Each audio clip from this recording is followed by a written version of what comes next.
Okay. Well, first of all, Oliver, it's a huge pleasure to meet you today. I want to congratulate you on your amazing book, Seven Games: A Human History, and it really is a human history. So, first of all, huge congrats. How are you doing today? I'm doing great. Yeah, thank you for the kind words. And yeah, thanks for chatting with me. It's my pleasure. So, first, just to put things in context, um, you have a PhD in economics. You studied, you did some AI research at Harvard, and uh, and you're a huge games player, right? Yeah, that's right. And I think, those things might sound pretty disparate, but I think they were all just my own professional efforts to think about and study and play games in my adult life. So yeah, my econ PhD, specialized in game theory, the sort of mathematical underpinnings of games, and my fellowship at Harvard, I was interested in AI because I was interested in AI that played games and sort of the central role that games had played in the development of AI ever since there have been computers. Their programmers have let them loose on games for decades and decades, and that's indeed a central part of my book. It's a human history, but it's also a technological history. These sort of twin stories of the role of games in human culture, but also the role of games in the technology that we humans build. So I think my sort of odd sounding resume is sort of orbits all around the central star of games. Cool. And you yourself are a very strong games player. For I believe, and correct me if I'm wrong, that you excel at Scrabble, having peaked before writing the book as the 200th strongest player in the U.S. Uh, and you also are an excellent poker player as well. Yeah, well, thank you. 200th best Scrabble player in the U.S. It may be a damning with faint praise a little bit, but yes, I did devote an enormous chunk of my grad school years to studying Scrabble, much to the chagrin, I'm sure, of my thesis committee and others. And yeah, I dusted off the dictionary and the Scrabble board and played in the North American Scrabble Championship, reporting for the book. And yeah, it reminded me why I stopped playing Scrabble in the first place. Let's put it that way. I see. Well, you do talk about the different forms of experience that we have when we compete. You know, I think was it what were the five elements in poker? I remember the last one being uh, something quite bad, but there was isolation, loneliness. I don't know all these different things. Do you remember what they were for poker? I know what you're talking about. Yeah, these sort of modes of what it's actually like to sort of play in a poker tournament at the World Series of Poker, which I did a couple years ago, also for the book. And I had only ever seen the World Series of Poker on TV, where it's this sort of glamorous, fast-paced, action-packed event. But the sort of lived experience of playing in the World Series of Poker is much different. And yeah, it's loneliness, boredom, waiting, and ultimately devastation. I mean, the vast majority of entrants in a tournament go home with nothing. And I was, spoiler alert, I was one of those. But yeah, poker involves, a lot of folding, a lot of waiting, especially, in person, not online, waiting for the cards to be shuffled and dealt. And at least for a beginner like me, this sort of low grade panic that I might get a hand that I have to play, and God, what am I going to do then? But I think well worth it. I'm very happy I played, and I hope it provided some nice color for the chapter, and certainly provided a great experience for me, who was an amateur and maybe in college a sort of semi-pro player at best. To sort of play with properly good players was a great experience, despite the loneliness and boredom and etc. Okay, we'll get back to Scrabble, but as we're talking about poker, I mean, I think it's really cool that you went to Vegas and played in the World Series of Poker, and as you mentioned, there's a lot of waiting, there's a lot of folding. I think you mentioned like 14-hour days. and Yep. and even though you're a bit hard on yourself in that you weren't in the money and you got knocked out like most people, as you mentioned in the book, only 15% of the entrants actually get into the money. You were still in the upper half. You survived for quite a long time. I know a long time, but you survived for a bit, basically. Well, I did last till the second day, which was on my list of goals, and I wanted to experience a specific thing that happens when you last to the second day of a tournament, which is bagging your chips, which is sort of this World Series of Poker, a big poker tournament sort of tradition where they give you a big clear plastic bag and you dump your chips and you put the security tape over it and you seal it and you write your name on it. And I wanted that experience once in my life, and I got it. Was it worth the entry fee to the tournament? I'm not entirely sure, but I did last the second day. So I considered that a small victory. Absolutely, and great reporting. But and we'll get back to that. It's very colorful. Obviously, the book. One of the great things about the book is the prose is so well written. It's so fun, and you Thank really you. take us into it. We get to feel the experience. I mean, poker. You talked about the different personalities that you interacted with. From a woman that was sitting across from you who was joking about having a concealed handgun, which I believe is legal in Vegas. Yeah, well, she wasn't joking. There you go. Uh, so there's a lot going on basically. But in Scrabble, so you said you were reminded after training and competing again of why you stopped in the first place, because you had a mixed result, but you still did quite well. I think you scored, was it like uh, out of was it like 14 to 17 or something out of 31 matches? Yeah, I think that's right. I think, yeah, the championship is 31 games, and I think I won 14 with one tie, if I Oh, remember one tie, correctly. one tie. That's right. Yeah, That's right.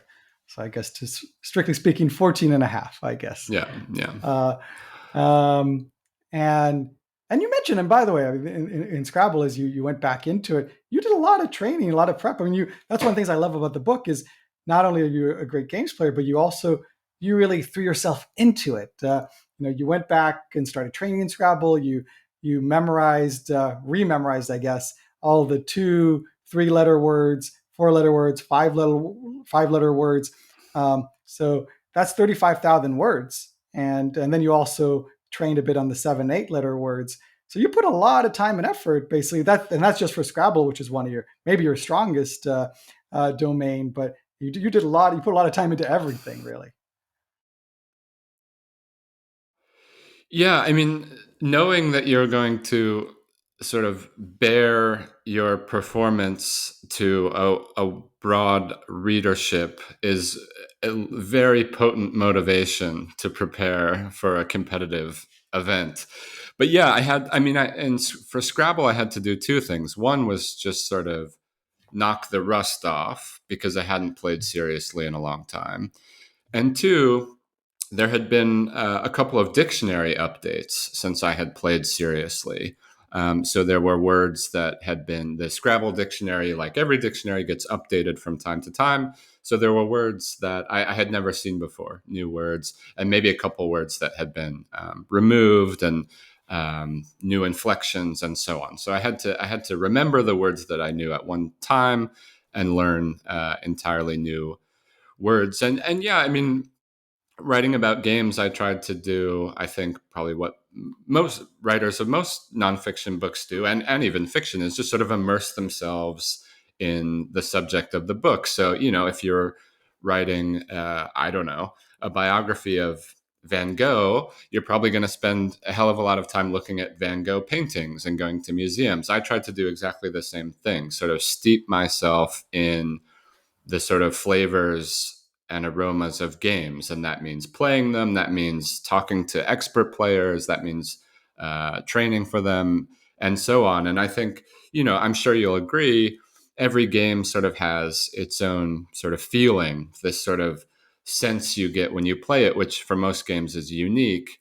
And I tried, to the extent that I was able, to sort of capture that in the writing by sort of playing the game as much as I could while I was writing that game's chapter, say, and hopefully that comes through at Oh least a yeah. little bit. Very, very much so. Okay, this is a good segue to talk about games in general. And you do open the book talking about the philosophy of games. Although, actually, before we do that, maybe you want to explain again why I guess why you were a bit despondent at the end of the Scrabble North American Scrabble Championship while we're on that, and you've decided to kind of put it aside for a little bit. You still did well. Yeah. Well, thank you. You're too kind. For me, I mean, Scrabble's an interesting game in that, in some ways, a game like chess or Go or poker or backgammon, they have very few rules, really. Like most of these games, you can write down the rules on, roughly speaking, a single sheet of paper, and you'll know the basics at least. Scrabble, the dictionary is the rules. The dictionary tells you what strings of letters are valid to play, and if they're not in the dictionary, what strings are invalid to play. And to play the game well, you need to know this, I don't know, a 200, 300 page book with 100, on the order of 100,000 words. And it's very heavily reliant on memory. And that, not that chess and backgammon and Go don't require a lot of work, but Scrabble requires this like very rote kind of work. And to put in this sort of rote effort and not perform, as I often didn't perform, I found it extremely, extremely frustrating because, you know, I think it's so specific. Studying Scrabble words is so specific. It's not like I've increased my working vocabulary very much. This is not a practical way to spend one's time. I'm essentially spending this time because I want to win Scrabble games.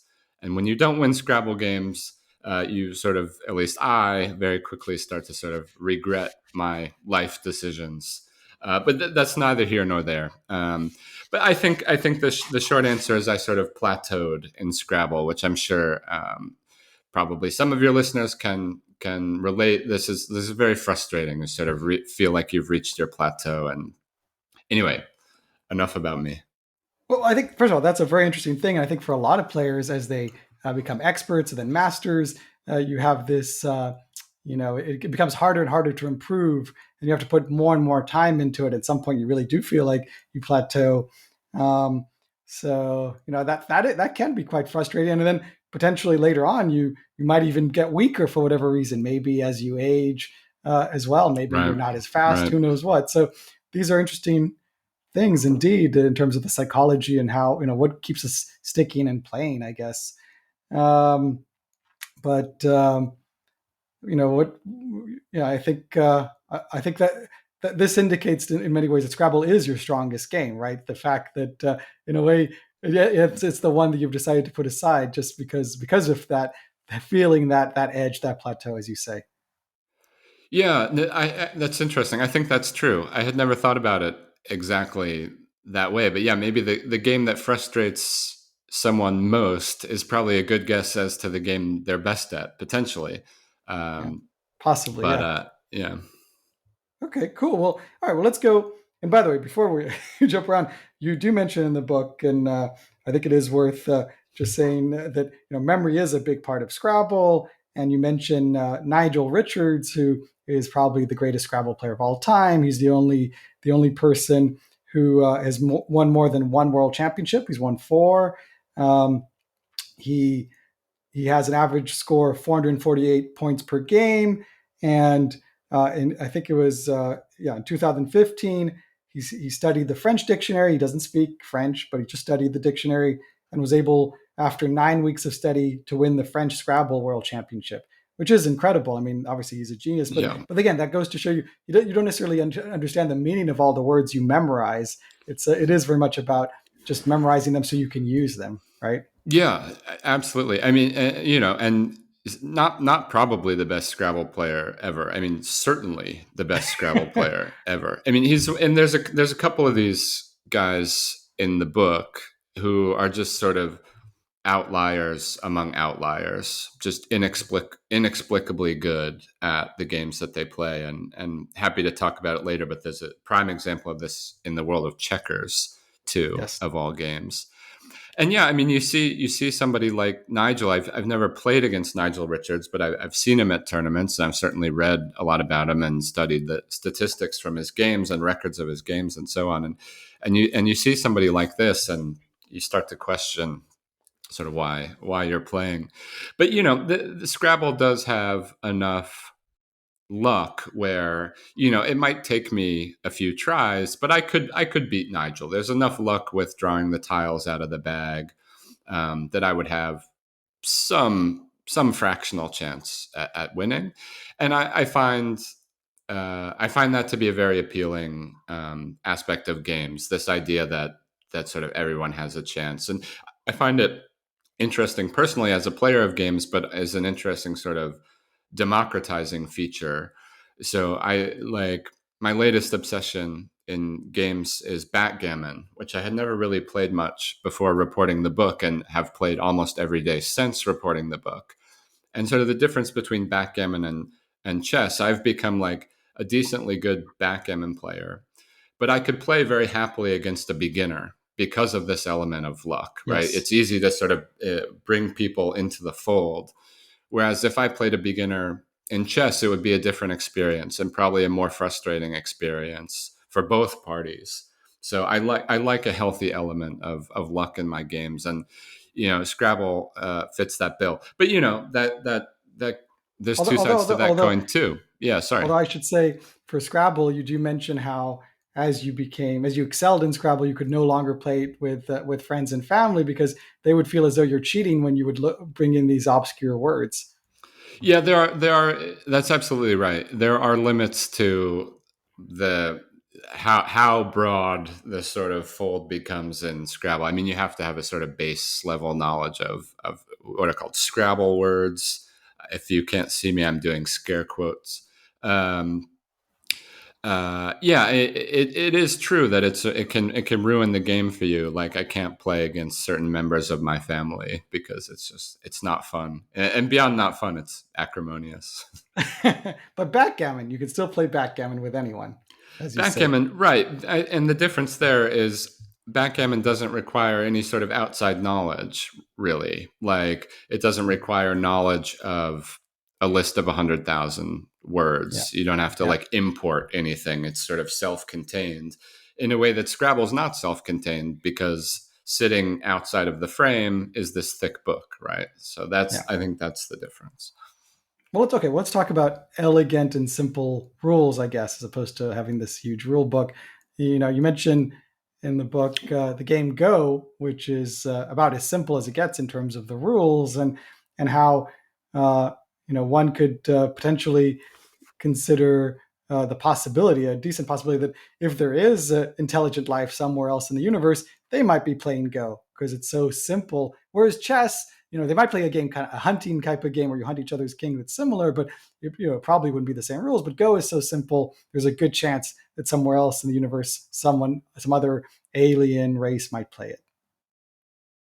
Right. It seems Go seems discovered rather than invented. Right. It's sort Yeah. of elemental. And and I mean, what's amazing. I'm very very very far from an expert Go player, but I think I'm an expert Go appreciator.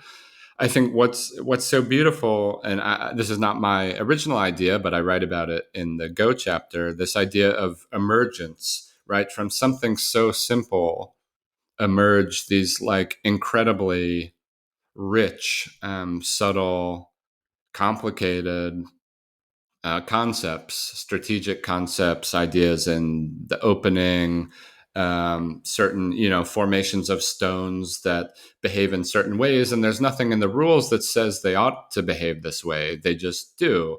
And if one wanted to like wax poetic about this, you could compare it to the rules of the relatively simple rules of physics create this real world in which we live. The relatively simple rules of Go create this rich world on this 19 by 19 grid, and I find that really fascinating. And I find it deeply fascinating that this game was so was sort of a final frontier for artificial intelligence too, because it looks, I mean, just looking at the Go board, it looks like a computer ought to be able to handle this. It's this sort of like digital looking thing. Like there's grids, there's Yeah. two types of pieces. Like this looks like what computers are built for. But in fact, it was for decades and decades the sole domain of human beings. Long after checkers and chess and aspects of poker had been sort of conquered, Go, this like simplest of all games, sort of remained. And I found that just to be like a very beautiful fact. Absolutely. So a couple of things to highlight there. You talk about emergence, which is a very cool concept. The idea that some very basic thing can later create something much more complex. And it's as biology created humans, we created, as you mentioned, politics, culture, music, all these things. And there, emergence is a really cool thing. And you also talk about how hard it was for AI to conquer Go. And it's interesting because in many ways, other games help pave the way. You mentioned Backgammon, how they started using neural nets there and Right. Monte Carlo simulations, so that you didn't necessarily have to do a perfect search, but you could kind of test different things. And in Go, that seems to have been the key. So there's a new way to do that. But before we get too technical for all the listeners, we can jump into that. Let's get into philosophy for a second here and talk about why people play games, because I think that is really fascinating. You quote a philosopher by the name of Bernard Sweets, or Suits, I guess. I don't know, Suits or Sweets. Suits, yeah, Suits, I Suits. think. Cool. Um, and and he says basically he thinks that there'll be a future utopia one day where um, technology will take care of all our needs. So we won't necessarily have to work, but games will still be that which creates meaning for us. And certainly, I mean, today you look at professional sports. We get so much entertainment, and a lot of people devote their lives to I guess like these games, right? That some might consider to be children's games, and yet people find it so meaningful to both to watch and to do that. So games certainly create a lot of richness for us, and they also, they create, this is all based on creating rules that make things difficult for us in a way. It's about creating challenges. I guess certainly in a future society when everything is easy, that might be where we find meaning through those challenges, right? And I think this I think you quoted as this voluntary attempt to overcome unnecessary obstacles um, is really interesting. I mean, you've certainly overcome a lot of obstacles, it seems, just in writing this book and throwing yourself at each game, right? And you seem to want to do that all the time. That's just a big part of your being, I guess. Yeah. So yeah, I mean, starting with Bernard Suits is sort of the one true philosopher of games. So he was writing in sort of the 60s and 70s. He's passed away now, but he wrote. So if you purchase two books for the rest of your life, I would ask that one be my book, and then the second be The Grasshopper by Bernard Suits, which is a fantastic little book. You can read it in a day, and it lays out Suits's definition of what is a game. And this, what is a game, turns out to be a very difficult question, definitional question. And sure, you can list examples all day long, but it's hard to sort of come up with like a constructive definition. And philosophers as illustrious as like Wittgenstein had tried and failed to sort of construct a definition of games, saying only that, well, they have some things in common and kind of leaving it at that. But Suits says no, in his very funny book, which is like a sort of uh, dialogue between an ant and a grasshopper, sort of following on Aesop's fable of the ant and the grasshopper. Anyway, Suits says a game is the voluntary attempt to overcome unnecessary obstacles. So the voluntary attempt part is this attitude, sometimes called a ludic attitude, this idea that, oh, I want to play, like I want to be playful now. I want to like dive into this world of a game and sort of adopt its rules. And the unnecessary obstacles are essentially the rules of the game. Like, there's no reason if a chess set is in front of me, I only can move the queen this way. Like, I can move it however I wanted, but I have this. I'm choosing to sort of live within the world of the game, and that's it. He says. Um, and yeah, I think, why do we do this? Well, I think the reasons are manifold. Like, I mean, it's fun. Like, we shouldn't overlook the obvious. Like, games are fun, enjoyable ways to pass time, as we often have to do, and as we all had to do in sort of great quantity during sort of the height of the pandemic. Um, we had a lot of time to kill, essentially. And indeed, I think more games were being played in the height of the pandemic than at any time in human history.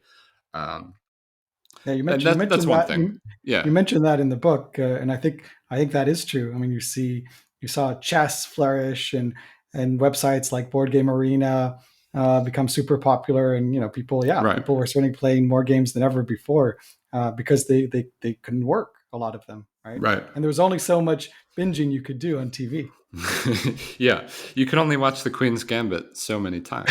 Um, yeah, and I think, to be slightly more, I don't know, philosophical, there's this idea. T. Wynn is a philosopher at the University of Utah, also very good on games. And his idea is that games are a specific type of art form. And specifically, they're the art form that captures human agency. So, painting captures the visual world, and music captures the heard world. Painting captures agency, modes of sort of acting and deciding. And Agency. I think you said paintings in the last oh, bit I'm there. sorry. But yes, Games, of course. Games are the medium which captures agency, sort of unique among art forms.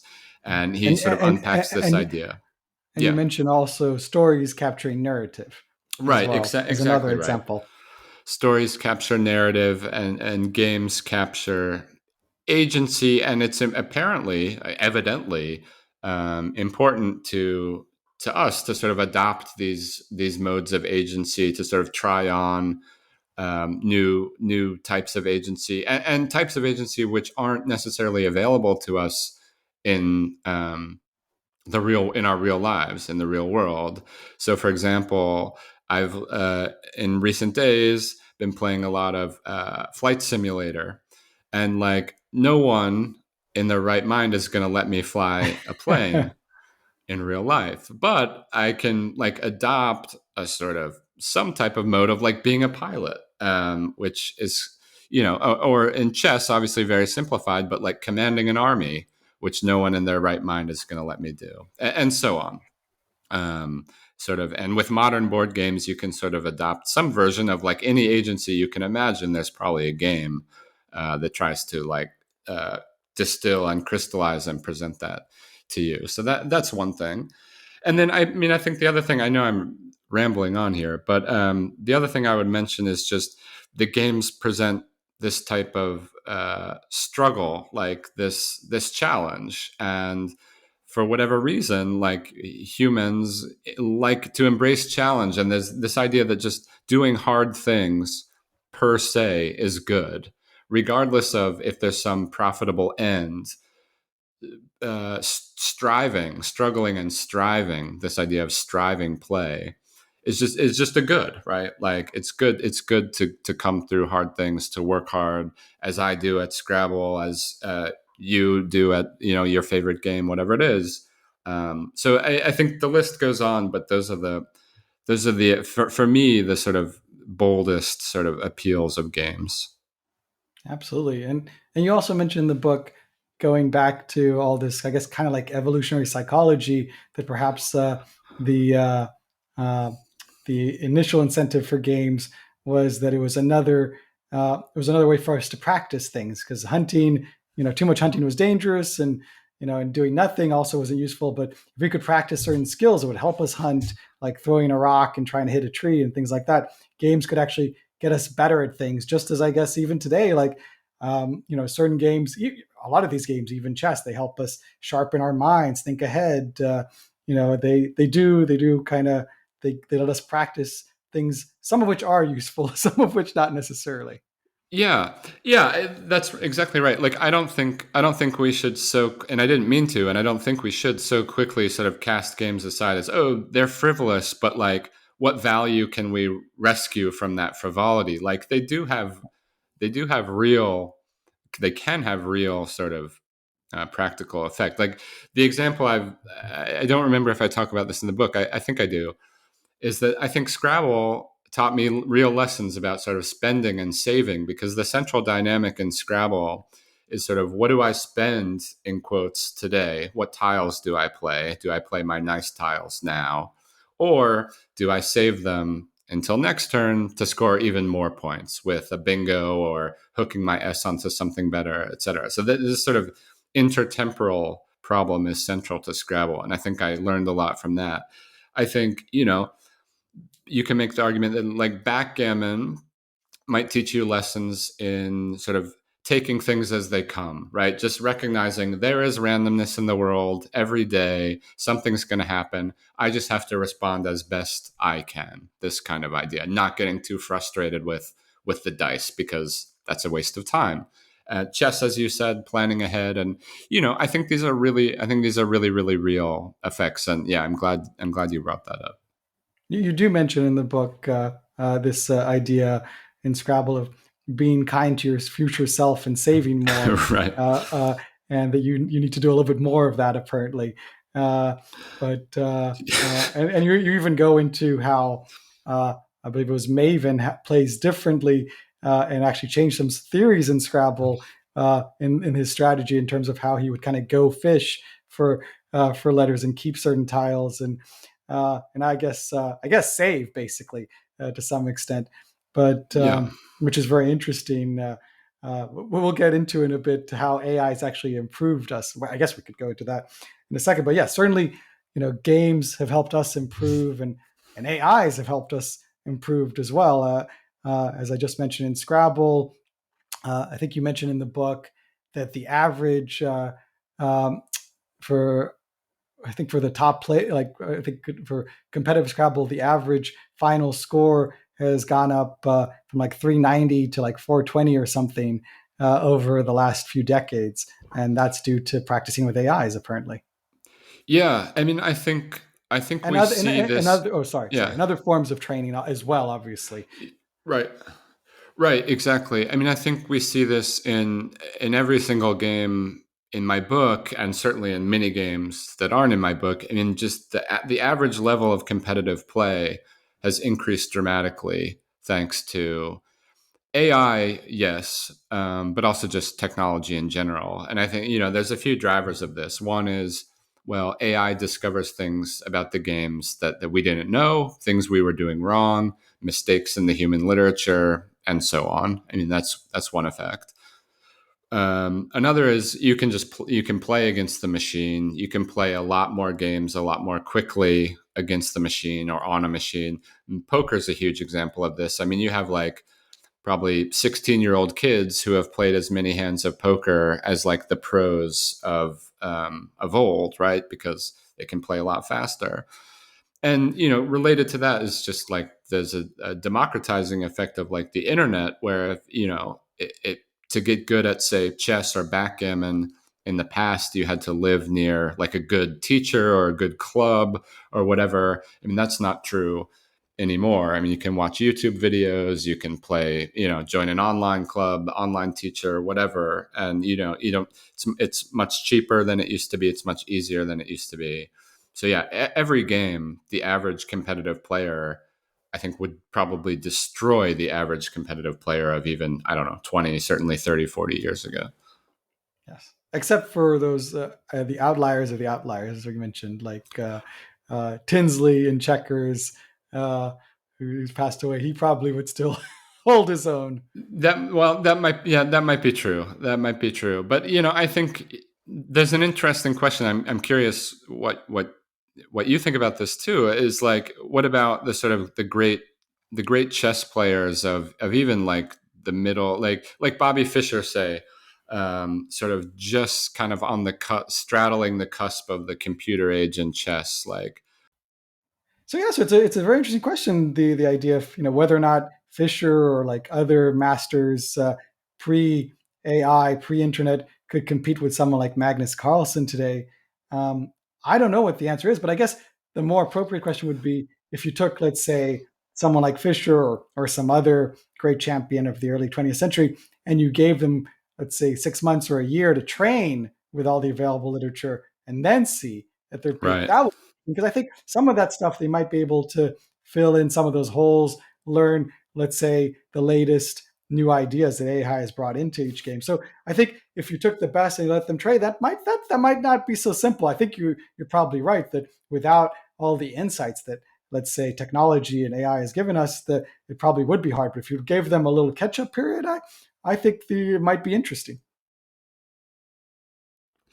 I think that's absolutely right. I mean, Arm, Bobby Fischer, young Bobby Fischer with like Stockfish and a powerful computer. Like, yeah, you're probably looking at an all-time great player. And of course, this idea sort of made popular by Kasparov is that the strongest chess player is not a strong machine, but is a human sitting next to a strong machine, sort of guiding the machine's search and sort of vetting Yes. it decisions and so on. And I mean, even so, currently going on in Madrid is the chess candidates tournament, which picks the challenger for the world championship. And, in any strong sort of classical, sort of long chess tournament, even though they're not sitting next to a computer while they play, of course, it does sort of seem like this hybrid game where the players are sort of drawing on their computer preparation. And at least in the opening phase of a chess game, are sort of only as good as their computer preparation and how sort of well they've memorized these lines. So, yeah, it's not, I mean, the computer in chess, especially, is sort of center stage, even though we can't see it. Absolutely. You mentioned the idea of using computers in chess like Stockfish for observers to understand what's going on, having like a sort of thermometer on the side during commentary, letting a complete novice understand who's winning or losing. I think that's such a powerful tool. I mean, it's completely changed, I think, the way we view chess, and I think that's pretty awesome.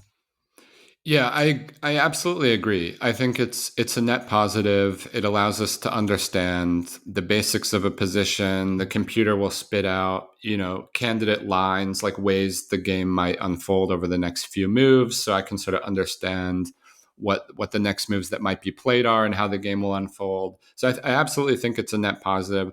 I think it's a little bit of a double-edged sword because it's easy to over rely on the machine and to think that you yourself are an expert because you can read what the machine is spitting out on your screen. And I'm guilty of this occasionally too.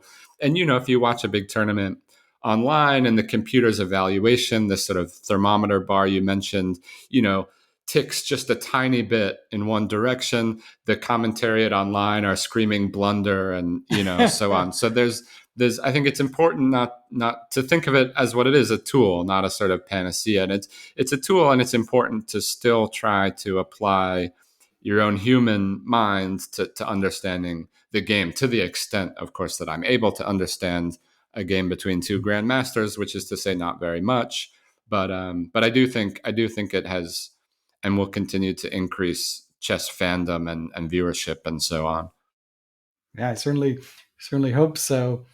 Um, so yeah, so a lot to think about there. I mean, the evaluation certainly enriches it as a spectator sport, and you mentioned in the book that sometimes you like to go and look at this website where you see the top AI programs playing each other. TC the something like the chess engine, something TCEIC or something like Yeah, that. Uh, TCEC, the Top Chess Engine Championship. Yeah, it's I don't remember the exact URL, but obviously you can Google that. And what it is just exactly what it sounds like: chess engines, chess programs playing against each other all day, every day, and you can watch them, watch these AIs sort of battle it out in this arena.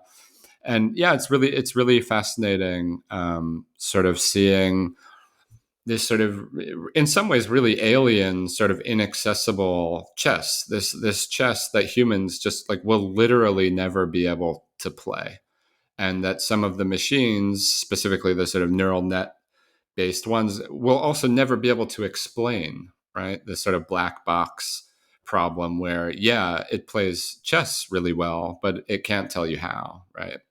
And I find it a little bit like sort of looking through a powerful telescope to a sort of hyper advanced alien civilization, but it's looking through, my computer monitor to see this type of gameplay that I have no hope of understanding, no hope of replicating, but find fascinating sort of nevertheless. Well, let's talk about that for a sec. So, um, obviously I was aware of this website and these competitions, and I've since reading your book, I've gone and actually occasionally started watching more these top chess programs play each other. And one of the things that I found really interesting is seeing when they have different evaluations, and Right, and there right. are even games where all of a sudden each side thinks it has a slight advantage, and I love that the most because that just goes to show how deep and complex chess is, that even these godlike, chess players, even they can disagree on the evaluation of position. I mean, that really shows the richness of chess. Yeah, absolutely. It's, yeah, really fascinating. Sort of the engines sort of differing, I don't know, perspectives, if you like. And yeah, I mean, I wonder if chess will ever be solved. My guess is no. By solved, I mean sort of will the Perfect. perfect play ever be discovered? And in reality, I mean, there should only be two evaluations, right? I'm going to Yeah. win this game if if I'm playing white, or I'm Yeah. going to Or lose draw. this game if I'm playing black, or maybe a draw. Yeah. So, Yeah. but yeah, if you wanna kill some time at work, yeah, top chess engine championship. It is great. Well, it's probably a draw, but we don't know for sure, I It's guess, right? probably a Like, draw. I would guess, if I had to guess, I would say it's a draw. Yeah. which is also the case in checkers, as which has been solved. There, that can be played perfectly. There's less permutations. Chess, yeah, will take a longer time to get there. And it is interesting. Let's to think about computation, the difficulty. Obviously, it's hard at the moment to perfectly compute chess to all outcomes. Though we probably, I think we will get there within 100 years, actually, assuming we survive. Whatever the singularity or whatever. Um, but I think that it's really quite interesting to think about. How do we compare computers to humans? You mentioned chess as one of the early programs that people devote a lot of time and resources to creating good software, good AIs for. And you mentioned Alan Turing, who was the first to write a program, a chess program, but the computers, just the mainframes of the time, weren't powerful enough to actually execute it. So he wrote it on paper and actually went and played with people and would go to the paper and execute all the rules, kind of like the way we play Dungeons and Dragons, I guess, today. Uh, Yeah. and would take a really long time to play a chess game, but he was actually able to play a chess game. And another amazing person you mentioned is this Spanish civil engineer who created a chess automaton that already in 1912 could play a perfect king and rook against king endgame, which that's just amazing.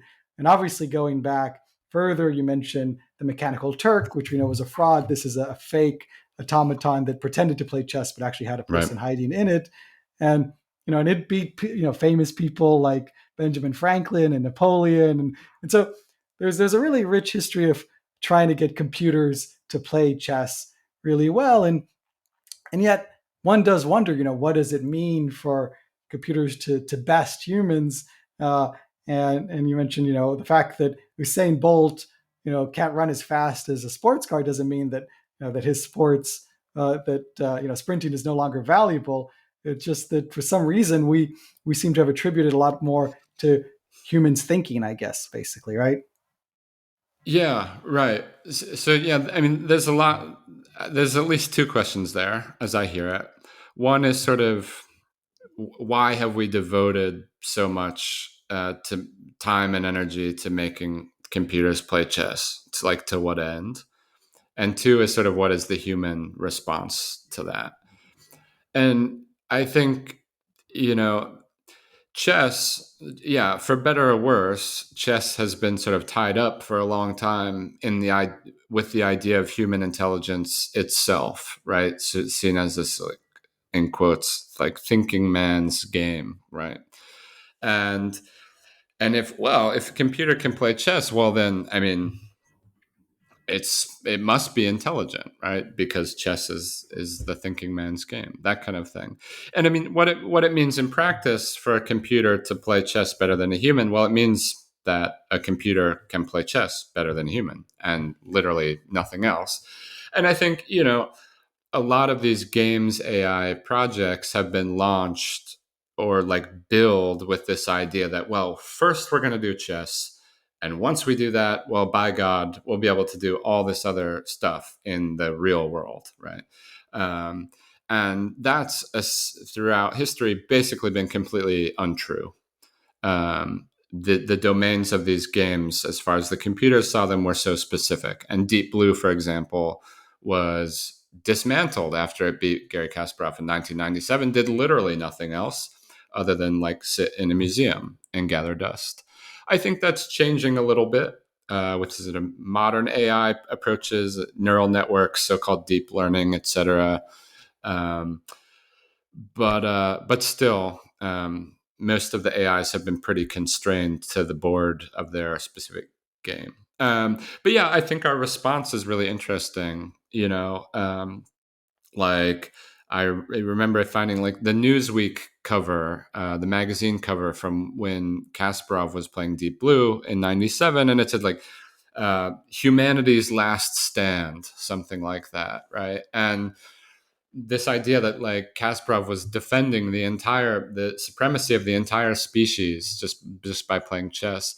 And it's fun in some ways. It's funny because like it's obviously not true, but I think like I take it as a great compliment to like the importance of games, right? The importance of interesting games, like that they're given this heft even by like the popular press, like non-chess experts sort of invest a lot into chess, and I think that's great, to be honest. Like Yeah, I'm yeah. pleased. I'm pleased that they do. But yeah, finally to the Usain Bolt like thing, or like if you're a rock climber, you don't care that there's like a helicopter that can like go up the mountain faster than you. Yeah, there's something about mind games, for lack of a better word, something about these intellectual pursuits that we have a sort of chip on our shoulder about, that we've long since accepted, like that machines can do certain physical work better than us, but we still cling to this idea that like, well, we're smarter than every other entity. But in some domains, that's clearly not true anymore. And you do mention in the book, that in many ways it's kind of silly to compare us to machines. You say, and I'll quote because I think you say this really well about how it's not really a fair fight. You say the human brain is remarkably efficient. It operates in about 20 watts of power, barely enough to power a dim light bulb. And then you mentioned that AlphaGo and other AI systems use a lot more electricity, and that someone named Aidan Rock estimated that a simple version of AlphaGo, had a footprint of 6 metric tons of carbon dioxide, which is equivalent to 1,000 hours of air travel or a year's worth of electricity usage for 23 American homes. So, in terms of the computational power that we've been compared to, I mean, it's kind of crazy, right? What our Yeah, mind is able to do. It's on this on 20 watts of power is insane. yeah, no, absolutely. And I mean, you think of, just to take a recent example, AlphaGo, this program created by DeepMind, which is a company owned by Google. Um, and they after decades and decades of failed attempts to make a program that could beat a top human at Go, they finally did it in 2016, to like the chagrin and sort of existential like dread of some top Go players, including Lee Sedol, who lost to the program. But to put that in perspective, like this is a company, right, owned by Google, one of the biggest companies in the world, full of like top-notch PhDs, proprietary hardware, working uh, God knows how many man hours for years, spending millions and millions of dollars on this program, right, and playing one guy. And the fact that he put up a fight against this behemoth, this like army of PhDs and tech, is amazing, right? And should be, I think, thought of as an incredible testament to the human mind rather than a defeat for the human mind. I think that's really important to keep in mind. Absolutely. He won one of the games as He well. won. He lost the match, but yeah, he beat this behemoth I've been describing, which is just yeah, absolutely incredible. A testament to the human mind first and foremost, and just to the game of Go, like we were talking about at the outset, how rich it is, and how sort of how we can navigate it in ways that these powerful machines can't, and so on. So you mentioned Scrabble having a huge rule book, and as opposed to Go, obviously being extremely simple. And it's interesting that even at the top level of play, not everybody knows the rules. And in your recent competition, the North American Scrabble Championship, there are different words that were challenged and some that weren't. And you actually made some illegal moves, so to speak, that went unchallenged. You were able to I guess kind of slide by breaking the rules. It's kind of funny.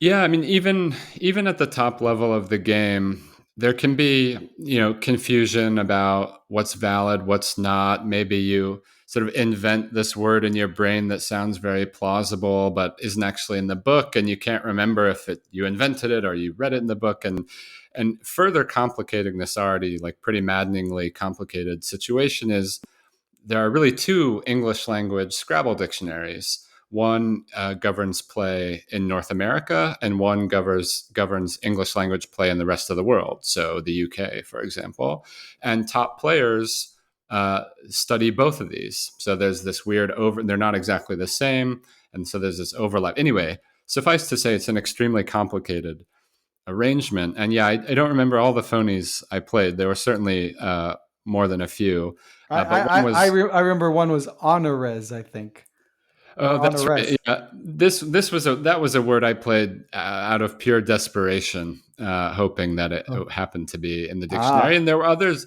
There were other, and that got challenged off by my opponent. But there were others that I did get away with. One I do remember is choir men, like men who sing in a choir, which is to to my credit, I suppose, is good in the UK version, but not good in the American version that we were playing under. But Choirmen has a valid anagram, which is nichrome, which I think is some alloy of nickel and chrome. I have no idea what it means, some sort of metal. Anyway, it's maddening to try to keep it all straight, but the best players do it remarkably consistently. yeah, absolutely. Nigel Richards, you're saying he doesn't really make those types of errors, and he can spot a mistake a mile away, right? Yeah, and I mean, there's beyond just memorizing all the words. I mean, there's stories about Nigel Richards that if you tell him a word, he will instantly tell you the page number on which it appears in the dictionary. So his command of Scrabble words, as you mentioned earlier, in more than one language is, yeah, without parallel. Yeah, it's just absolutely amazing. Um, by the way, you mentioned you had a game against I think like an ex comedian, Matt Graham, and and you mentioned him having some I guess like odd I guess nootropics next to him, like different types of pills he was taking. I'm not even sure how to pronounce them. I wrote them down, but I mean, I noticed you yourself drink a good amount of coffee. It sounds like you did that both you at the poker World Series of Poker. You mentioned drinking coffee during during the Scrabble tournament. Talk to me a bit about what does one need to do to kind of get your mind fully charged.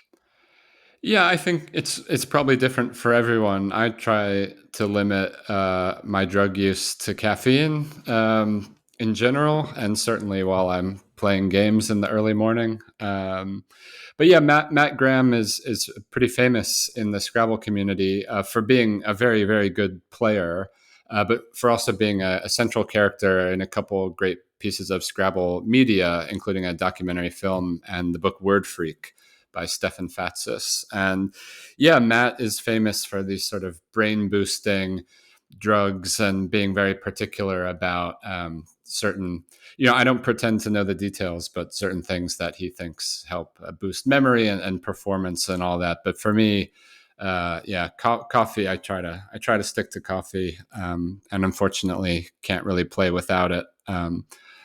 Yeah. There are stories of some people using Ritalin to help them study. But have you seen anybody using that at any high level tournaments? Not personally. I wouldn't be surprised if it happened, whether prescribed or unprescribed. I mean, I know, like, I'm certainly not a top chess player, but I've covered a lot of top chess events, and I know that they do drug testing because chess, even though it's not an Olympic sport, of course, it operates under the auspices of the IOC, the International Olympic Committee, and is recognized by the IOC. So that to maintain that recognition, they have to do drug testing. And I don't remember the entire list of what they test for, but certainly things like that would increase performance.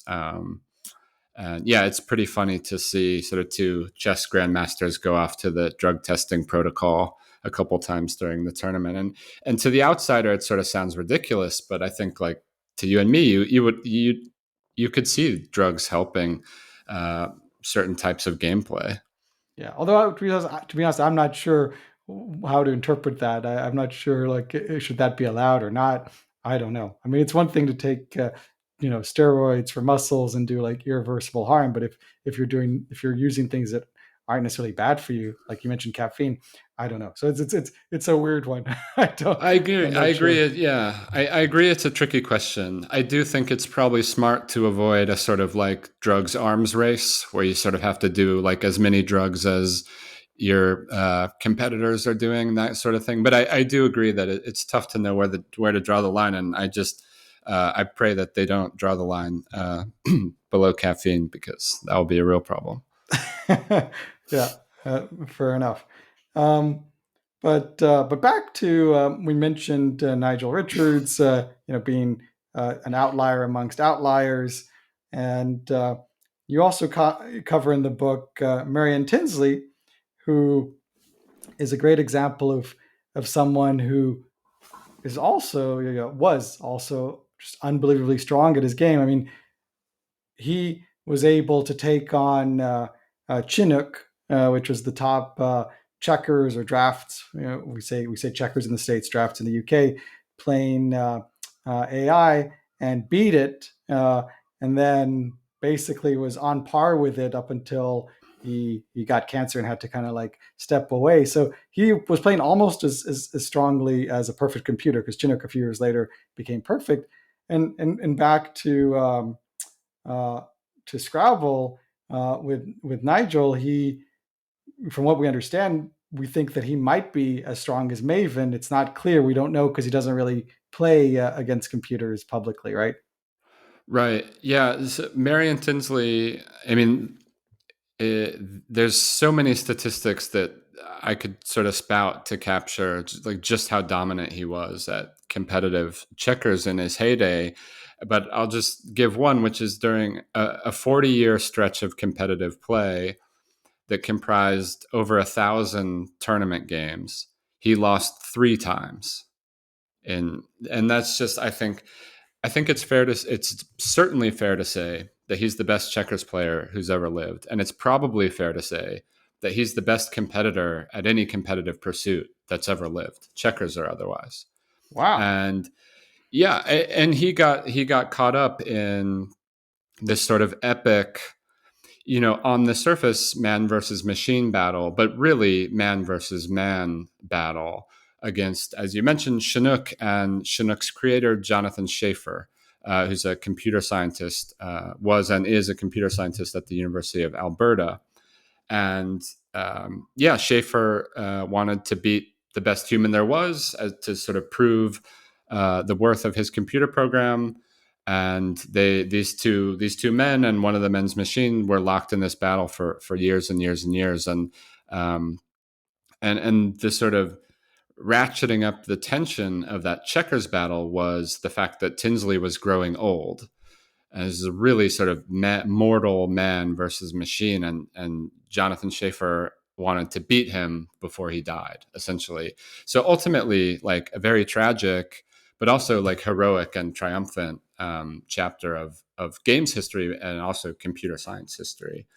There was a second part to that question that I completely forget. So if you could remind me, Well, I'll we'll answer come, it. we'll come back to it because hold on, you. This is really interesting. What you mentioned, Schaefer, um, and I think the second part was the Scrabble part, maybe, but we can leave Right, that with, right, right. Maven and Nigel Richards. But we could come back to it. I think with regards to Jonathan Schaefer, and this is again credit to you in terms of the book and your research. You know, you go and you spend time with Jonathan, and you do this with all the AI researchers. Um, and pretty much all of them in some way. And we really feel like you get to know him. And what was quite fascinating is here's a guy who, as you say, devoted his life in many ways to beating Tinsley through a machine.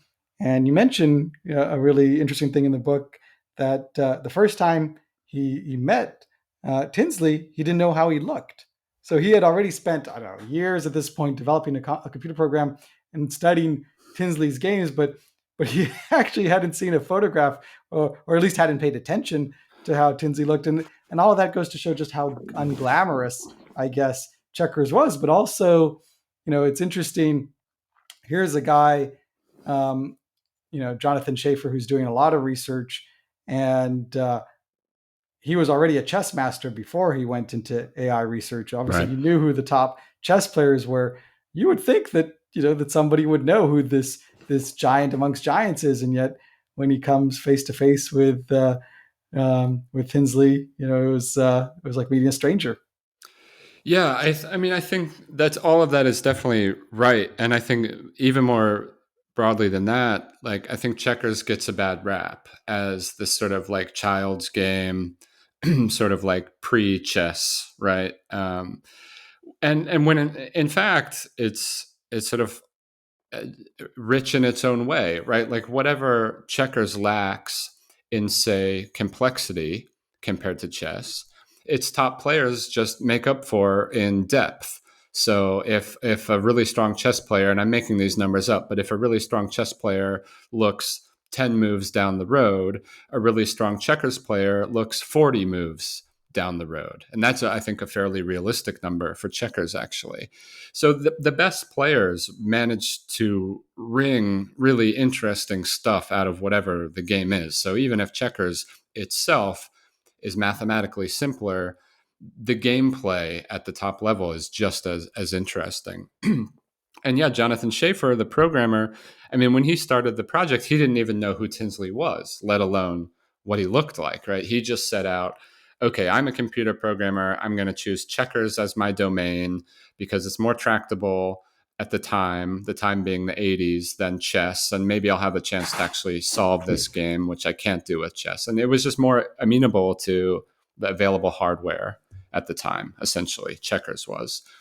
And, he got going. Chinook, the program, got rolling along, and he, wanted bigger and bigger challenges and realized who Tinsley was eventually. And then, yeah, realized what Tinsley looked like eventually. And then the two, I mean, by Schaefer's account and by Tinsley's written account, he's dead, so I didn't get to talk to him.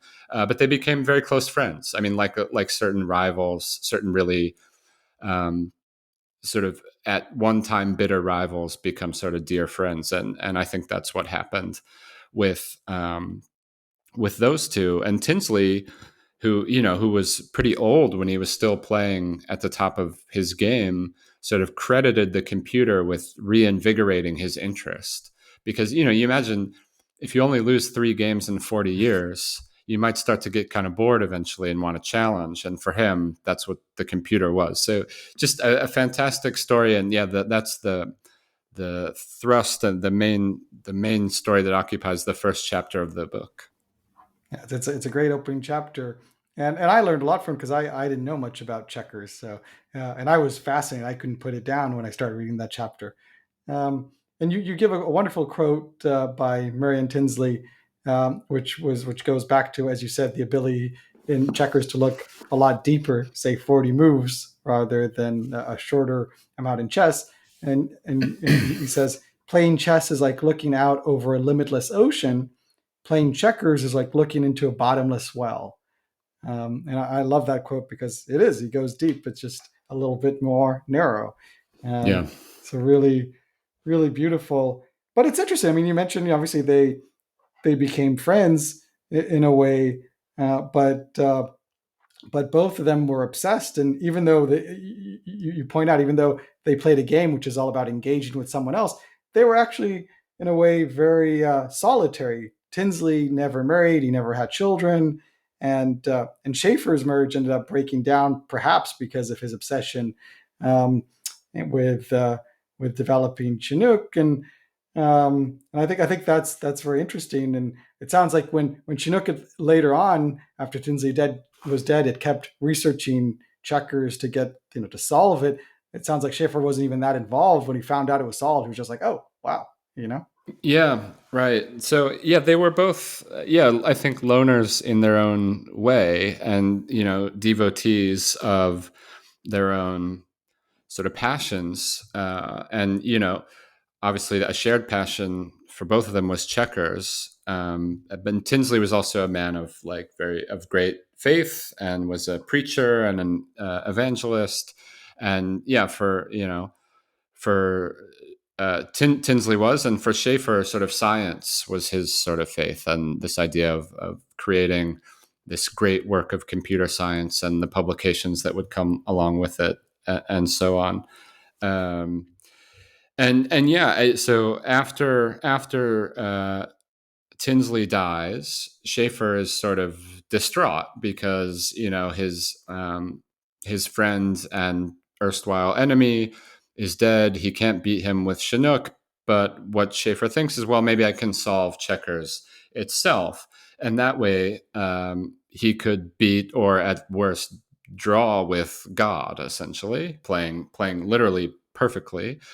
And he did, yeah. He just kind of set his machines running based on the ideas that he learned from Chinook and the software that he built for Chinook, just basically searching the tree that is checkers, the moves and the moves after that and the moves after that.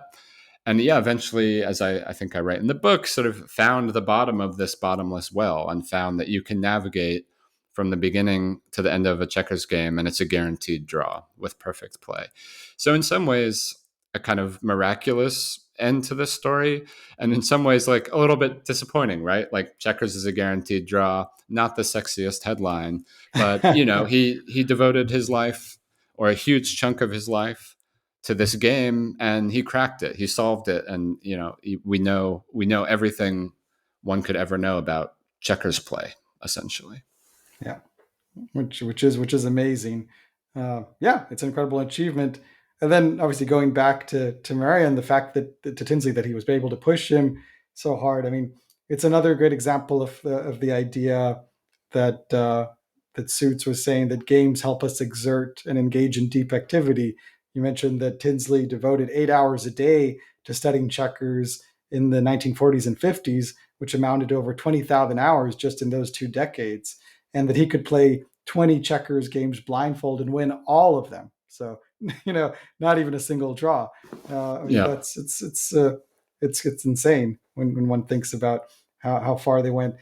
Um, but also, it's interesting. Back to AI, you also mentioned that it's not clear what AIs get from mastering games. Obviously, in many ways, it's been overplayed, the idea that they could later on have general intelligence and whatnot. And they certainly don't learn the lessons that we get.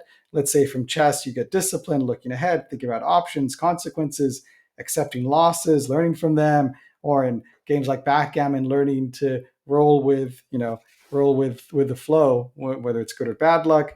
Um, it's a very different experience, a very different thing for computers, um, and yet there is so much value in what we can learn from them and how they've kept games going. We mentioned, obviously, you mentioned the book using chess as a way to chess engines to evaluate games while spectating, and how in all games the AIs have helped us take it to the next level. I do wonder, when it comes to what's in fashion, kind of what sucks us in. If you have any predictions as to what the future holds. I mean, you at the moment are obsessed with backgammon, it sounds like, which in many ways Yeah. is a sort of perennial game. Although, as you mentioned in the book, the reason for its strength really is because of the addition of the Dublin cube in the 1920s, Right. and that's what makes it really fascinating. Without that, it wouldn't be the same. What I don't know. What do you think the future holds in terms of popularity? I mean, you also mentioned, just to put that in context, how Bridge, which is a great game, it's actually dying in many ways. And I think it was whatever the magazine's called, Bridge World or something like that. It's Yep. now in large print to accommodate, its aging readership, basically. Right. Right. Yeah. Yeah. I mean, prediction is hard, but I mean, I think one very safe prediction is that the 7 games in my book will continue to be played. I mean, whether or not it's at a somewhat depressed level like Bridge or at a dramatically increased level like chess in the last couple of years.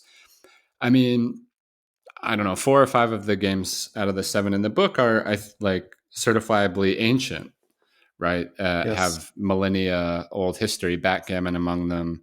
Yep. Chess is whatever 1,500 years, Go maybe 5,000. Backgammon, it's trickier, but certainly thousands Mm-hmm. in one form or another. So I can very confidently predict that we will be playing all of those games for the foreseeable future. Um, yeah, I mean, I think one thing. This is not a prediction, but one thing I'll be interested to see, assuming I like live long enough to see, is which of this sort of modern board games, the sort of uh, designer board games or Euro games, whatever kind of name we want to give them, which of those become canon, right? Mm-hmm. Which of those have staying power? Um, like maybe Catan is Catan, sort of Catan, Catan seems to be yeah, the new backgammon in a way. right. That's sort of it's certainly in the modern canon, but there's so much amazing game design work and artistic design work um, and amazing people working on modern games. But there's also just so many of them, and I'm curious to see which of those sort of become canon and have the staying power that our ancient games do, if any. And for that matter, video games too. Obviously, very interesting. Not discussed at length in my book, but something I'm very interested in. Um, and I'm always very uh, tickled to see like old games that are still played. So, for example, Super Mario Brothers, the original, is something like 30 years old, and is still played with a passion by speedrunners who are still breaking the record of the fastest time to beat Super Mario Brothers. So, just because it's a video game doesn't mean you can't play it for a long time. I think, I'm biased because, as you said, I am currently deeply obsessed with backgammon. I think backgammon's going to have its moment, like chess has had its moment. I think backgammon is really primed to sort of be the it game, streamed on Twitch, played by all your friends. Uh, and I think that because I think it has enough. We talked about this earlier. Strategic depth combined with luck, and really, really amenable to sort of social play and gambling, and sort of bringing people together in sort of fun, raucous, as serious as you want it to be way.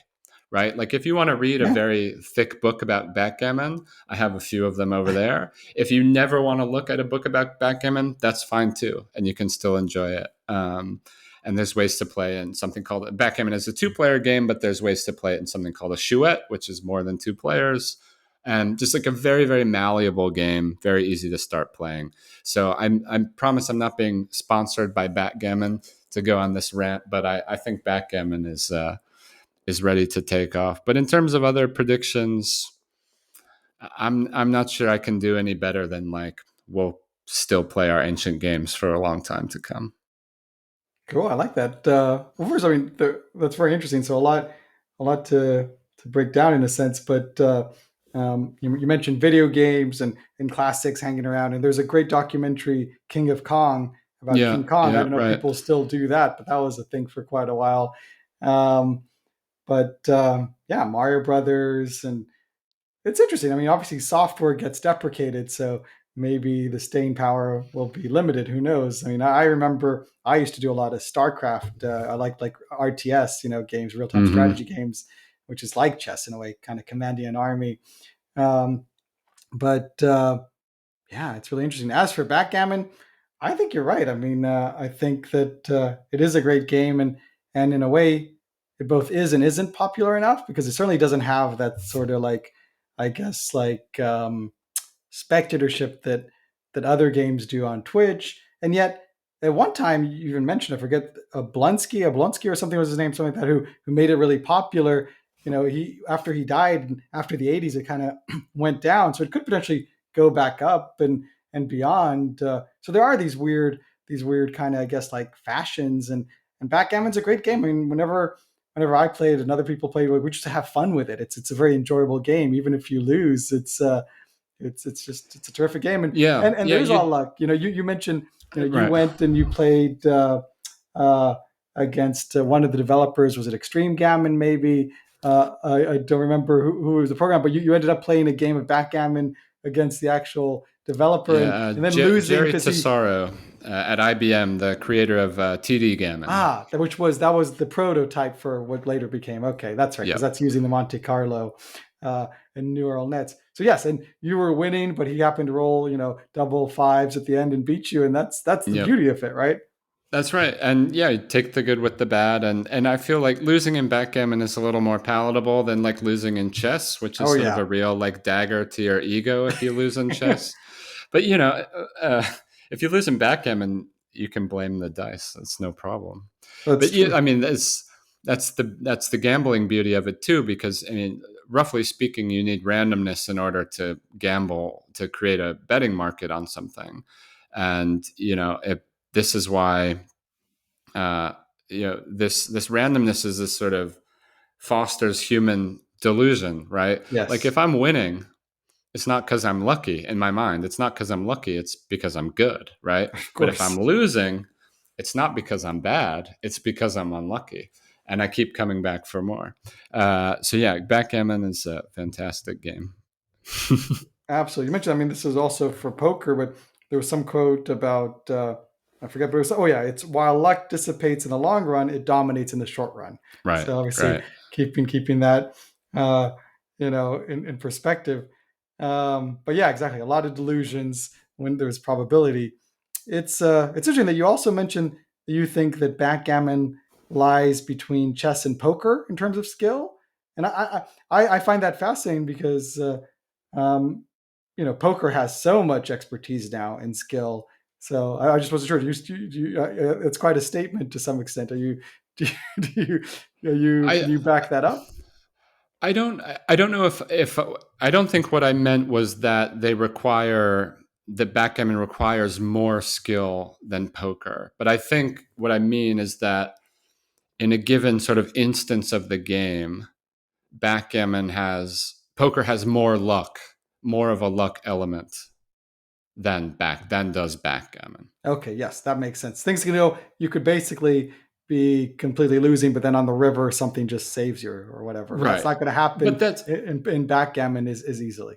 right. And of course, that's not to say that one is easier to play than the other. Like to play either at world class level is probably exactly as difficult, Yeah. right? Because like the other people are working hard at their game. These people are working hard at their game, and in the end, it's equally hard to be the best chess player in the world, the best backgammon player in the world, the best poker player in the world, like because you just have to get to the bottom of whatever game it is. But I do think it's fair to say that poker, at least sort of hand by hand and backgammon game by game, that poker has more of a luck element. I think that's fair to say. But that doesn't mean either are easy to play. Like, of course not. Of course. Although some chess players, I guess at least back in the day, used to think that backgammon was easier and had switched over and made a lot of money, right? That because I guess that's where the money was as well. I think part of it was maybe there were fewer, few less established sort of literature at the time on backgammon. Now there's a pretty robust literature. And I think, not a lot of people gamble on chess. And so, if you're a strong chess player in like the 70s and you see this backgammon boom coming and people betting on something, you think, well, I'm a games player. I can learn backgammon. So I'm going to migrate over to like where they're betting $100 a point. Like that sounds like a lot more fun and a lot more profitable than grinding it out for this like chess tournament prize pool or whatever. Totally. And by the way, now there's Choker, which is being developed. I don't know if you've seen, which is a mix of chess and poker. And I have not. Yeah, and I've heard rumors that they're hoping to have like more like online gambling with it, perhaps in the future. I don't know, but Okay.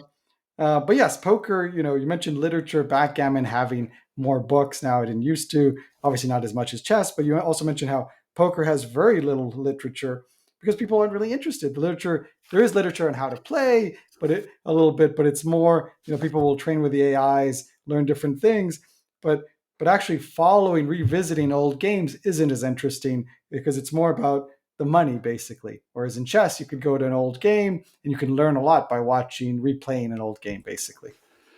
Yeah, I find this to be an interesting feature of poker, which is simply that, like, with the exception of some televised tournaments where you can see every player's hole cards in Hold'em, for example, um, for the most part, you never see most of the players' cards, right? So it differs starkly from chess, where you literally have to write down by rule. You have to write down Yeah. every move you make, and of course, it's all full information, and you can see what's going on. But sort of built into the rules of the game is this idea that we're going to generate some literature, some history record of this game we're playing. Where in poker, it's completely the opposite. You win a hand or you fold, the first thing you do is get rid of your cards as soon as possible so no one ever sees Yeah, them. So in that exactly. sense, poker doesn't have this sort of historical record. Of course, in poker, there's a literature in the sense that there's research that's been done Yes. and books that do exist, including many like very good books. But even that's, I think, sort of going by the wayside, at least to some extent, with this sort of new idea of GTO, game theory optimal, this style of play that's sort of dictated by the computer, by the ideas of John Nash, and this idea of being unexploitable versus the old school method of being exploitative, and this kind of thing, which is a whole nother story. But yeah, the Yes. computer, or what's in poker often called the solver, is very heavily relied upon. And I think I talk about this in the book too. Like, if you're walking around the hallways in the World Series of Poker, everybody's asking themselves, like, what did the solver say about that hand, wanting to know if what Yeah. they had done matched up with what the computer recommended you ought to do, and so on. Yeah, it's really fascinating. So just to bring a few things back into context there. So you mentioned, game theory optimal and playing like a computer. In the book, you talk about, a film like Rounders, for example, which helped make poker, popular, just like the fact that I think Chris Moneymaker won in Right. 2003. He wins like $2.5 million. Here's an accountant, a real Cinderella story, and all of a sudden he's a millionaire. Anybody can do it, but back then people for a while were still kind of in Rounders were playing the person trying to find tells, right? And then you've got this new version of playing poker, which is now taken over, which is in many ways inspired by, I guess, like books like David Sklansky's Theory of Poker, the idea that you can't be exploitable, and basically you play like a computer. You mentioned John Nash, the idea that even if your opponent knows what strategy you're using, the fact that it's a mixed strategy, there's nothing they can do to Right. to improve their odds, so it doesn't matter. And people basically, they do crazy things where they're like, well, I'm just going to go choose what I'm going to do based on the second, whatever the seconds on my watch says. So nobody can predict what I'm doing, Right. Right. so it's impossible to take advantage. There are no tells unless you're omniscient or something like that. So it is a very different type of poker. And instead of trying to engage in the psychology, people are like, I don't care what's around me. I'm just going to wear a hoodie. I'm going to put some headphones on and do my thing. I'm going to try and become a computer, basically, right? Yeah. Which is a lot less social in many ways. But it's also it's interesting. I don't know. I don't know what to make of it in a way. I mean, you talk about the top poker pros being a bit unhappy. I have to say, I thought that was quite fascinating. Where you've got these 20-year-old millionaires that they seem to, I don't know, they seem to feel just odd about what they're doing in life. Maybe it's the fact that they're taking money away from other people, or maybe it's just, I don't know, they don't know what's happening. There was one story you mentioned in the book about uh, a 20-year-old that he bets $1 million with his friend to see if he can run 70 miles in 24 hours, and he does it. And he but he almost dies doing it. And apparently the point is he does it because he wants to feel something. He's already, he doesn't feel alive. I mean, it sounds a bit depressing, I have to say, this whole poker pro trajectory. Yeah, I agree. I mean, my sort of first reaction, if I imagine myself as like a 22-year-old making a good living by playing poker all day, that sounds amazing, right? Like, what could be better? But like, on the other hand, I think it's like one of the most depressing things I can possibly imagine, right? And like, for one thing, yeah, you're making your living directly by taking money from somebody else, which that's fine. They sat there Sure, voluntarily, sure, yeah. whatever. Mm-hmm. So, but beyond that, poker's not just a zero sum game, it's a negative sum game because the casino is sucking out some of Yep. this money. And I don't know. Speaking purely personally, I find it depressing because there's not like a whole lot of art to it, right? Like it's I'm not all that interested in money for money's sake. I Hmm. like playing poker because I find it interesting and I like winning a little bit of money here and there. But I not that I have the skills to do it. I could never imagine being happy as a professional. But that being said, maybe this is just like latent jealousy, and I wish it's what I did for a living. But I do agree that it's sort of depressing, and I wanted to sort of interrogate this idea. So I spent some time with some uh, pros at the World Series, sort of after hours in their sort of rented house where they go sort of after the tournament's over to just crash and hang out and whatever. And they sort of echoed these same sentiments, right? Like, you go to work every day and you see the same like poor schmuck like pull out another like wad of $1,000 and lose it, and then he's back the next day, and you start to wonder like, where's this money coming from? And sure, like, you're winning the money, but you start to feel like a little icky, and this it doesn't sound especially enriching either. But anyway, it's I salute all the happy poker pros out there, and keep doing what you're doing. Sure. I mean, far be it from me to judge. well, it's very tough to judge, and certainly, there's an argument that they're being paid to entertain, right? They're entertaining the people playing against them. There's a lot of ways to look at it, Sure. but it is very different in a way, because bridge, for example, you mentioned, it's actually there isn't that much prize money, but the top pros, they live off patronship. Basically, they have some sort of Right. patron, a sponsor who creates a team and pays them a good amount of money to be on their team and go play in events together. And I guess there's a lot more camaraderie there, and it sounds a bit healthier, but that's a very different financial structure, right? Yeah, bridge has sort of I think it's fair to say, unique sort of economy, which, yeah, exactly as you say, there are these rich, in some cases very rich, sort of team captains who they play on the team, they have to, but they also fund the team of ringers around them, and this. And like you said, paid very well, thousands of dollars for a weekend's work. In some cases, maybe 5 or 6 figures. And yeah, it's sort of this like America's Cup model, right? Where like billionaires are funding these like super fast catamarans to race in the America's Cup because they want to win a big trophy.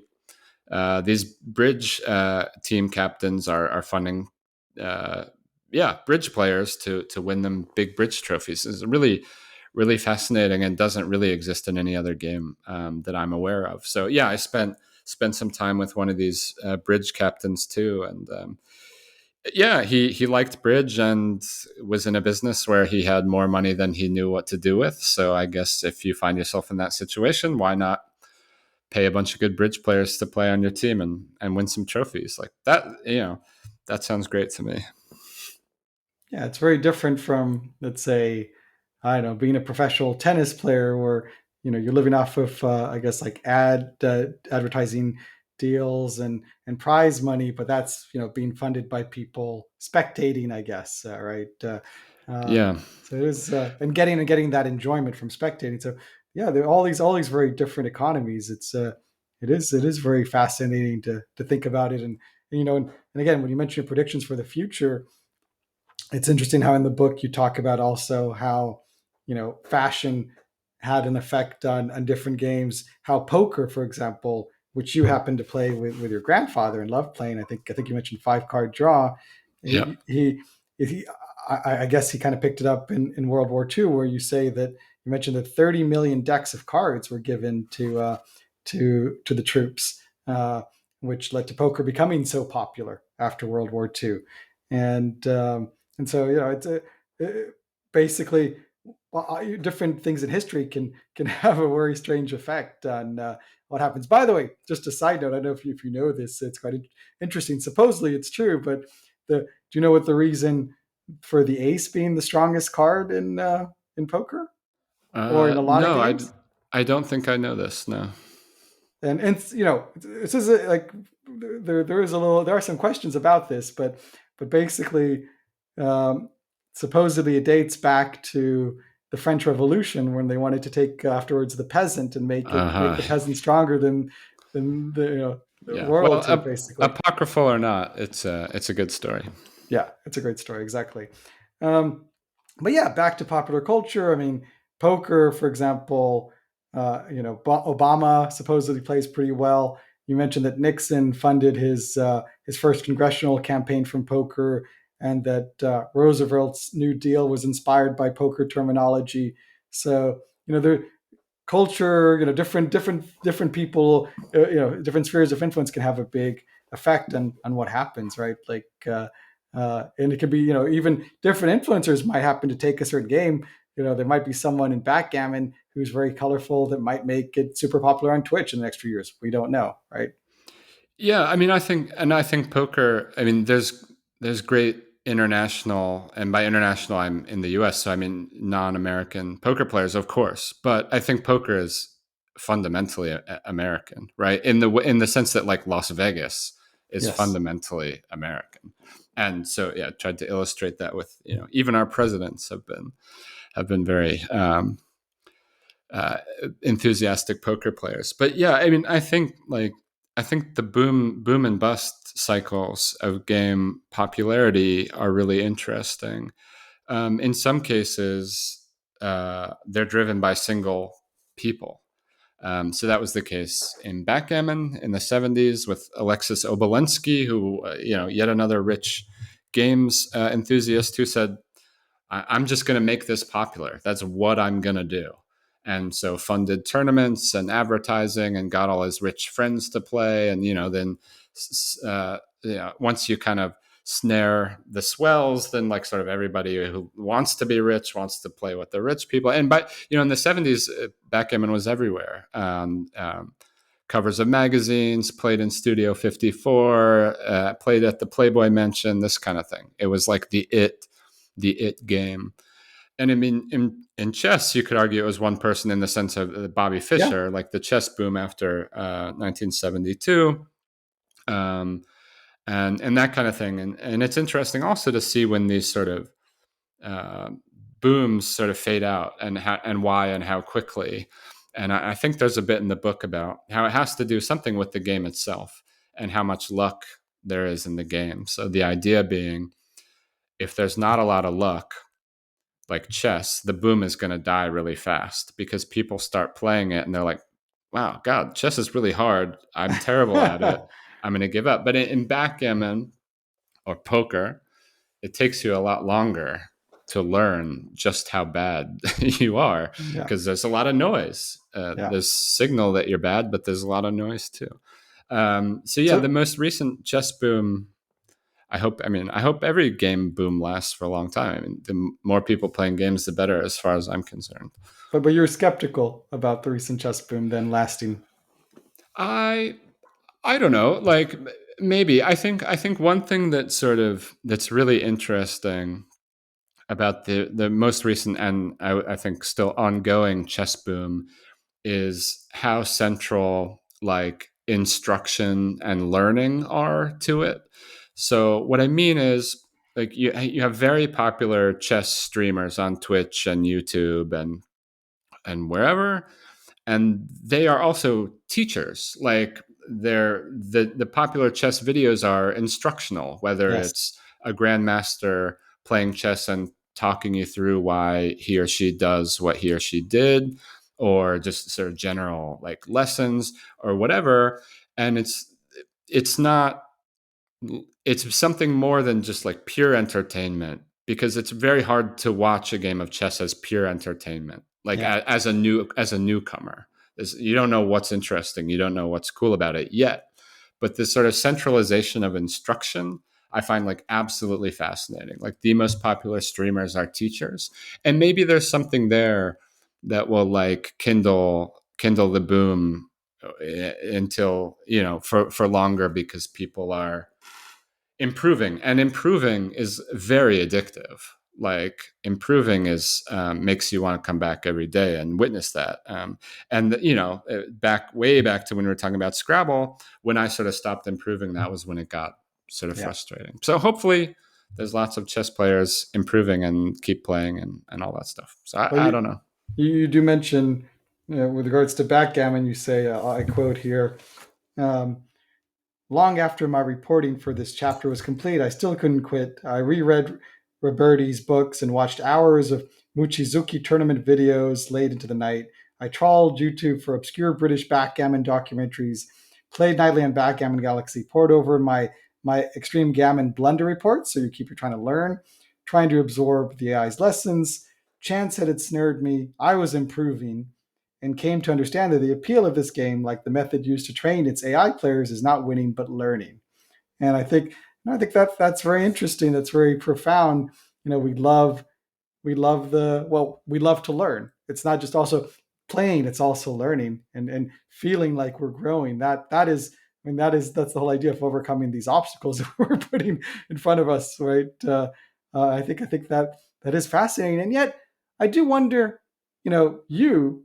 I mean, that paragraph is very much, I think, an Oliver thing, because I'm not sure that that pertains to everyone. It seems like a lot of people might have a certain game, be it backgammon or I don't know, golf or tennis, and they're just going to go and play and just have fun and not necessarily try to improve. Right? This idea that you try to improve by finding your weaknesses and honing in on improving yourselves. That, a lot of competitive people have that, but I'm not sure. Not everybody does. Right? Yeah, I think that's probably true. But you know, I would say like there are plenty of things that I could stand to improve at that I'm not interested in improving at. So I agree with you that like you need to have some kind of hook onto the thing. Like for example, like I could stand to be a much better cook, but I have very little motivation to Yeah. like improve at that. Even though I have a lot of room to improve at that, for example. But you know, I think I don't know this for a fact, but I'd like to think that like most people get a kick out of and are motivated by improving at something, you know, like their hobby or whatever it is. But you know, do I expect everybody to be like as turned on by getting better at backgammon as I am, like, of course not. But I do recommend they give it a try because I think it's great. I mean, it's essentially like built in to modern backgammon. Like what the computer spits out to you at the end of a game is like a number. And the higher the number, the worse you did. And the whole point is like lowering this number. It's called your performance rating. And it's a metric of how much you deviated from perfect play. And so every game you sort of wait with bated breath as it like spits out your performance rating. And you just want to chip away at this thing. So like just visually, it's like this very nice sort of like metaphor where you have this sort of this error, this badness, and you're slowly like eliminating it. And of course, you still make errors, but the whole structure of of backgammon and the backgammon computer these days, I think, really lends itself to that idea. Yeah, absolutely. That's very, yeah, that's very interesting. Um, I mean, to get a bit weird and esoteric, uh, I remember reading the Unabomber's Manifesto a Okay, while ago. There you go, it's a bit esoteric, and he's spouting out a lot of crazy stuff. But one of the things he mentions about, uh, I bet. of course, about industrial society is he thinks that this is Kaczynski, right? Ted Kaczynski, Yep. that that one of the problems with industrial society is that we get into this unhealthy state where he says there are three different types of challenges, I guess, or goals. Let's say he says in general, one's being really easy, three's being really hard, and there being a spectrum, two's being in between. And he says that uh, in industrialized society, everything's either really easy or really hard. And and he says that for I guess like mental well-being, we need those twos. And I actually think amongst all the craziest, I thought that was quite an interesting and profound uh, thing, because I guess it's true that in many ways we need challenges that we feel we can overcome. Just because obviously you're hungry, you just go to the supermarket. You can there's a lot of easy things one can just get, but I think that's part of the return to craft, I guess, craftsmanship or playing games, is that's you're in the twos right there, and you've got things that you can learn, you can overcome, and I guess Yeah. that's a healthy thing to kind of bring back into to our world. Perhaps I don't know if that makes any sense, or maybe that's just I think weird. so. I had a thought, but first, I would like to be very emphatically on the record as not endorsing the Me too. views of the Unabomber. Me too. 100%. I'm very happy with technology. Just to be That clear. that being said, the idea of some things being really easy and some things being really hard, there's probably something to that. But the thought that occurred to me was, I feel like games, some games at least, can provide a fairly shallow ramp between something that's very easy and something that's very hard. So to return for the umpteenth time to backgammon, you can learn the rules to backgammon in like 30 seconds. Indeed, I've taught people at the bar that I play at every Saturday afternoon how to play, and they'll play for the rest of the evening, right?